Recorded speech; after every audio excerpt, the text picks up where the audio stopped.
Hello, ladies and gentlemen, and all variations thereof, and welcome back to ChronoBreach! But, hold on. Where am I? I'm not on the ChronoBreach server. This isn't ChronoBreach. But it is, but it isn't. No, today I am in my redstone testing world because I have a project that I need to work on for the ChronoBreach server, and I've already worked on it. Like, this is finished. This is going to be our ice farm. Now, it's not incredibly efficient. It's not the best thing on the block. However, it's pretty good nonetheless. Now, this requires a lot of redstone resources, a lot of pistons, a lot of this, and a lot of that, and a lot of everything else. So I'm going to need to gather a bunch of resources, but this is what we're aiming to accomplish in today's episode. Now, as you can see, it's fairly...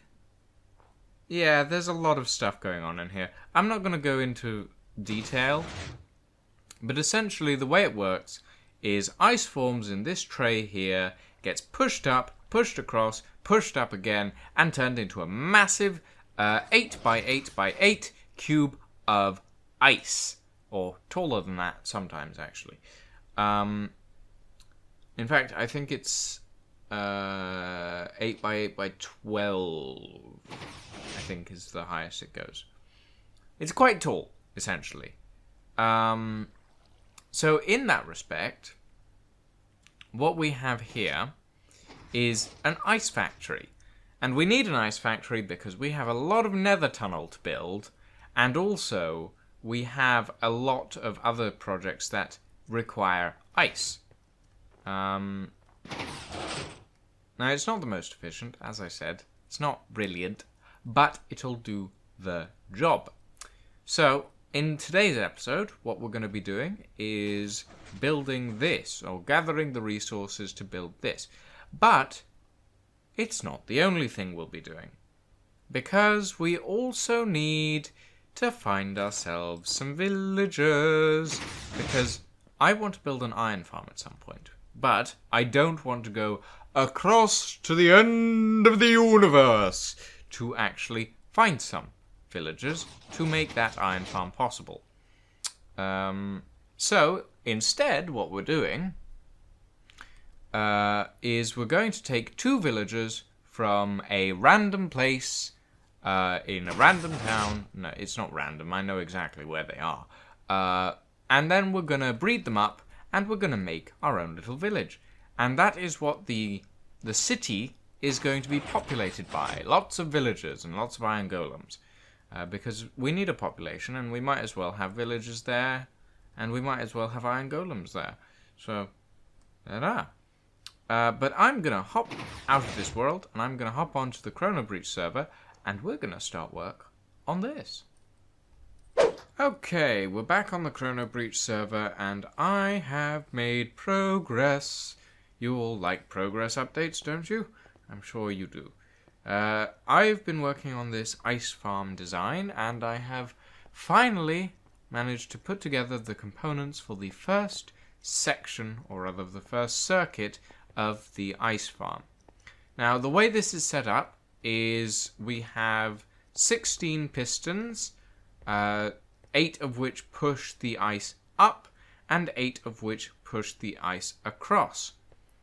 Then we have an etho hopper clock, which is a very simple design, very modular, easy to do, that switches across every one, no. It's a long time, essentially. Enough time for 2.5 stacks of blocks to pass through one hopper into the other and back. Like that.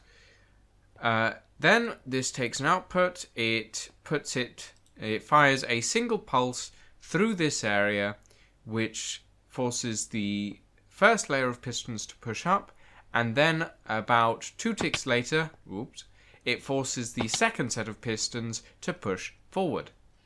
This is the main set of the circuit, It's the main way it works. But it's not complete yet. I mean, this section here, this entire module, is complete. However, this section is not. So the way this section works is when the ice gets pulled up and pushed across enough, the actual platform here will lift up. And it will push the ice into the air so that it makes room for more.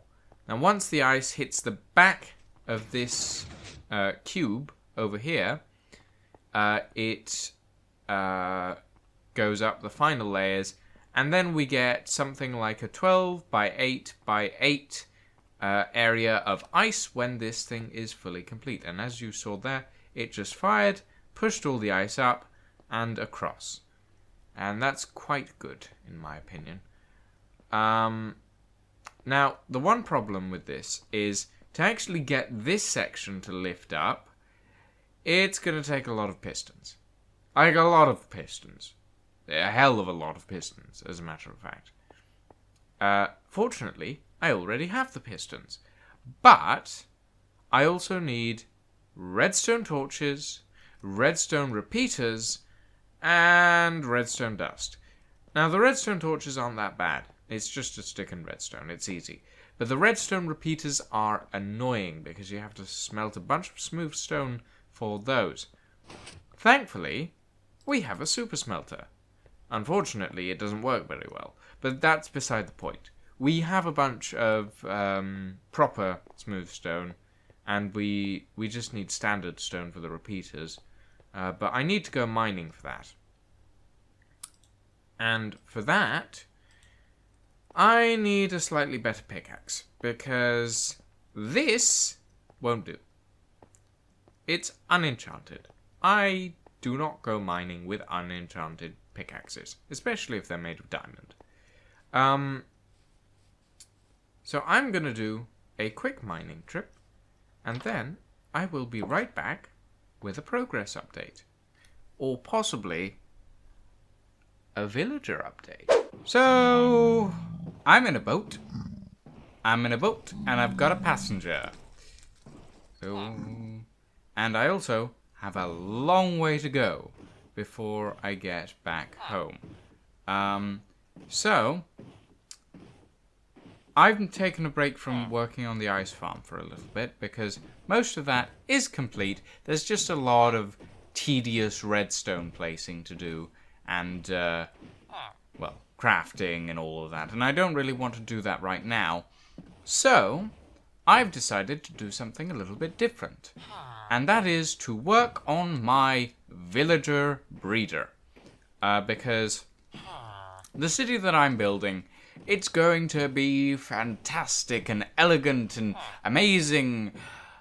But we can't really have a city with no citizens. So I'm recruiting a bunch of villagers for that task, to be my citizens, and I will be their mayor or king or whatever it is. And in order to do that, I need to recruit 2 of these lovely villagers.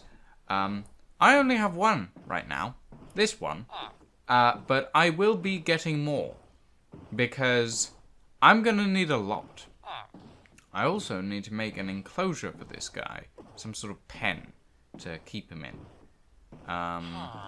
Or something, just maybe a dirt hovel will do. But I need something so that he doesn't get attacked by monsters. But yeah, I'm gonna get back to doing this. This is gonna take a long time. And I'll be right back.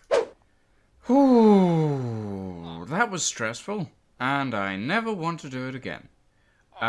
We have 2 villagers enclosed in our little villager pen here, which we can use for future breeding programs. It sounds more sinister than it actually is. So that's good. Now that we have the villagers, we can focus on trading agriculture, and ice farms again, because I need to finish up the circuitry for the ice farm itself. Like the underneath section, so that I can actually see a big block of ice rising above that peak in the background.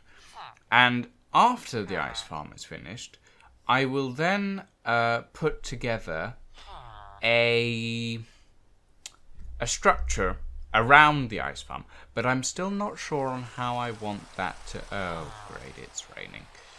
Lovely. I'd better sleep.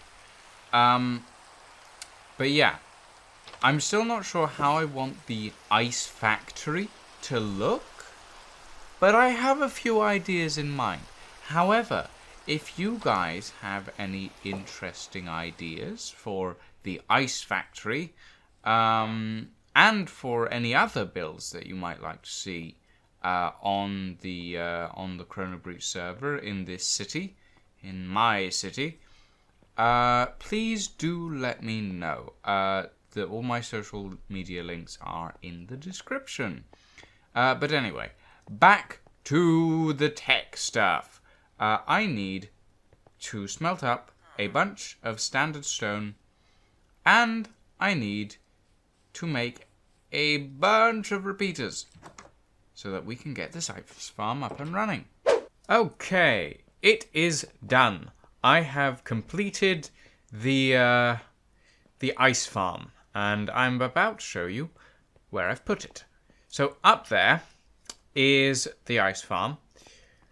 It's complicated, I'm not gonna lie. I've made some changes from my original design to accommodate a more sort of smaller footprint, a smaller area. But it's essentially the same thing. So we have this platform here of ice pushers, and it pushes the ice up into a block. And then when that finally gets to an end, this pane will start to rise up, and then that will stop as well once there is no more ice to form. So essentially, once this section here can no longer be pushed, this ice will complete down here, and then there will be nothing left to push, and the farm will essentially turn itself off because it won't be able to produce any more ice. So there's a bunch of redstone wiring down here. There's a lot. Like there is a lot. It's mainly the circuit to push that huge layer of pistons. The total amount of pistons used in this design were, let me think, 64 plus 16 plus the 2 sticky pistons,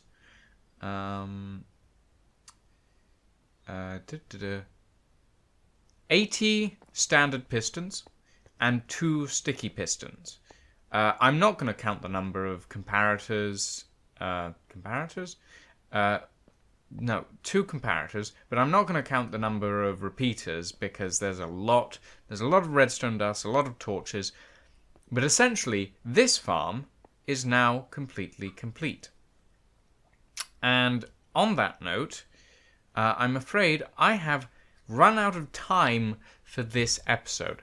So the villager stuff that are being kept in that small town house little thing over there in the background, those we will deal with next episode, because I want to get some villager breeding going, and I want to get myself some very nice enchanted books so that I can finish enchanting my diamond armor.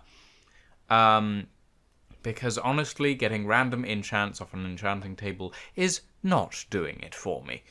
But yeah, thank you all very much for watching. If you enjoy this content and stuff, do please leave a comment.